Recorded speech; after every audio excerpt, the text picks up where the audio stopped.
Dominique Trudel, bonjour. Bonjour.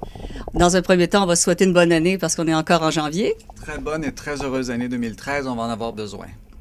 Oh, d'accord. Le CMCC, donc, comment ça va pour vous en ce moment, les projets? Ça va bien pour le CMCC. On est en train de refaire notre planification triennale. Donc, notre année débute le 1er avril. Donc, pour le 1er avril, on aura un nouveau plan d'action qui va déterminer là, nos actions puis les enjeux sur lesquels on va travailler pour les 3 prochaines années.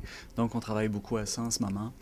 Et le financement de la culture fait partie du principal enjeu sur lequel on va travailler. On a d'ailleurs déjà commencé à travailler cette dynamique-là, cet enjeu-là. Et naturellement, avec ce qui se passe en ce moment, mais ça nous préoccupe beaucoup.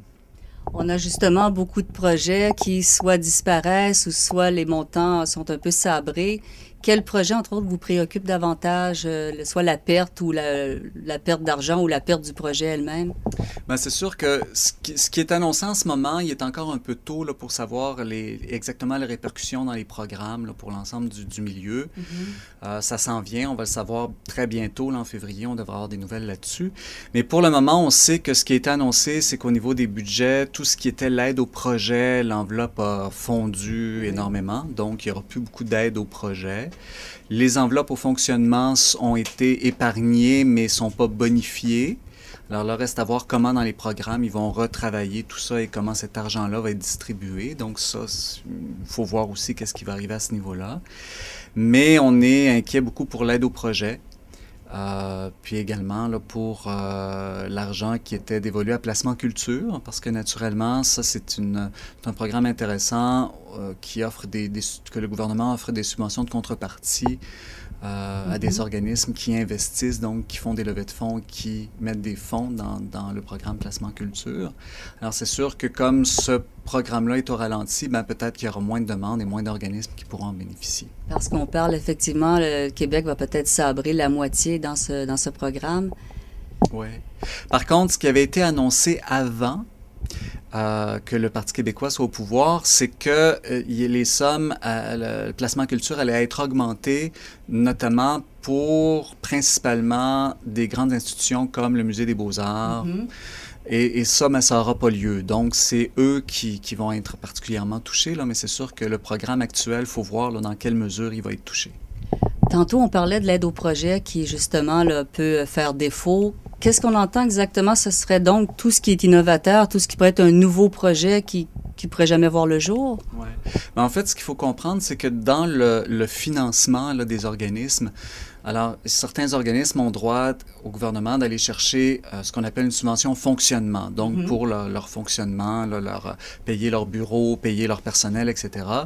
Mais c'est quand même, ça représente une infime partie qui sont subventionnés. Hein? Et c'est pas le paradis. Là. Quand on a une subvention fonctionnement, ça paie une partie des dépenses, mais souvent pas l'ensemble des dépenses. Et à ce moment-là, les organismes complètent souvent leur financement ou ceux qui n'ont pas accès à un financement au fonctionnement vont chercher de l'aide financière au projet. C'est-à-dire qu'ils déposent un projet puis disent, ben, au cours de la prochaine année ou des 2 prochaines années, voici ce qu'on va réaliser, puis ils sont capables d'aller chercher des sous ponctuellement. Alors, il y a plusieurs organismes qui comptent sur cette aide-là pour aller chercher du financement. Mais en ce moment, ce qu'on voit, c'est que là, au niveau du gouvernement, directement, ça va être difficile d'aller chercher de l'aide dans ces enveloppes-là. Et comme nos partenaires aussi, je pense aux conférences régionales des élus, qui eux aussi ont été coupés en Montérégie, et eux aussi faisaient des appels de projets et lançaient des appels au milieu, ben peut-être que ces projets-là vont aussi être coupés. Alors on se dit que, oups, là, le financement qui venait de différentes sources risque de plus exister. Là. Alors on s'inquiète de voir quelle tournure ça va prendre là, dans les prochains mois. Et vous êtes dans une attente aussi, donc c'est ça, vous êtes dans une attente de toutes ces nouvelles. Est-ce que pour vous, le changement aussi de ministre à la culture, aux communications a déjà fait changement justement dans votre fonctionnement? Est-ce que ça a déjà eu une incidence? Non, en fait, ce qui a une incidence, c'est effectivement le budget. En ce moment, en ce moment, on dit on n'a pas d'argent, c'est la faute des libéraux qui étaient là avant, alors on se retrouve dans cette situation-là. Bon, voilà. Le ministre Coteau annonce qu'il y aura 18 mois difficiles à passer. Alors on se dit, bon, ça c'est 1 an et demi Alors, 1 an et demi, on va voir ce que ça va donner. Mais en ce moment, comme je disais, il est un peu tôt pour savoir vraiment les orientations du nouveau gouvernement, les décisions qui sont prises et comment s'orienter. C'est difficile de dire, là, de mesurer l'impact que ça va avoir en ce moment. Alors, ça s'en vient. Mais en ce moment, on peut difficilement se prononcer là, sur c'est quoi les réels impacts. Oui. On ne le sait pas encore. Mais justement, si vous avez des demandes, parce que bon, on parlait d'1 an et demi, c'est quand même long aussi, et considérant aussi les barrières de sécurité dont que M. Afed-Naka Coteau et le gouvernement ont mis en place pour pas que M. Coteau se retrouve avec un problème d'éthique. Donc, vous devez vous tourner, Longueuil, les organismes doivent se tourner vers une autre instance. À ce moment-là, ce serait la sous-ministre ou Mme Malavoie pour vous? En fait, je pense que quand le rôle d'un ministre est important, le rôle d'un élu est important. Je ne veux pas non plus sous-peser le travail de la sous-ministre. C'est très important aussi. Mais je pense que Mme Malavoie est très importante. Mme Malavoie a une connaissance de la culture aussi. Elle connaît le milieu culturel. Donc, je pense que c'est un avantage. Elle est de Longueuil. Elle connaît bien Longueuil. Elle connaît bien la dynamique de Longueuil. Donc, je pense que c'est un intervenant clé. Bon, elle n'est pas ministre de la Culture, mais elle a le mandat de le remplacer, là. Dans le contexte actuel. Et moi, je pense que c'est une très bonne chose. C'est sûr que il y en a qui pourraient dire, ben là, on n'aura plus accès directement au ministre de la Culture. Peut-être, mais on est beaucoup mieux de prévenir que de guérir, parce que il y a des projets importants et intéressants. Entre autres, on parle beaucoup du complexe culturel qui est piloté par le Théâtre de la Ville.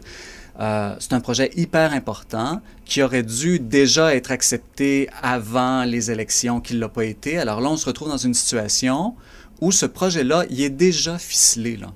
Donc, on ne peut pas dire qu'il y a un conflit d'intérêts parce que tout d'un coup, Naka Coteau déciderait de... C'était déjà décidé, ou presque. Ou presque. En fait, c'est déjà un projet qui tient la route, qui est structurant.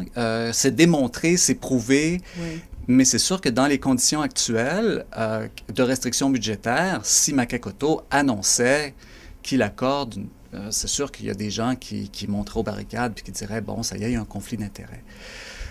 Et ça, c'est un dossier, c'est un exemple, mais il pourrait y en avoir plein d'autres. Et c'est justement, on va éviter qu'il y ait des conflits ou apparences de conflits avec plein d'autres projets. Puis on va s'organiser pour avoir un mécanisme qui va nous permettre d'aller chercher notre part aussi d'investissement puis de développement sans être bloqué par cette situation-là qui est tout à fait hors de contrôle. Hein. Avant d'être ministre de la Culture, on a une vie, puis ça donne que sa vie est avec la mairesse de Longueuil. Alors, c'est très bien comme ça, mais il faut faire avec. Bon, on va vous souhaiter une bonne continuité. Merci. Et surtout des bonnes nouvelles. Merci beaucoup. Merci. Bonne année. Bonne année.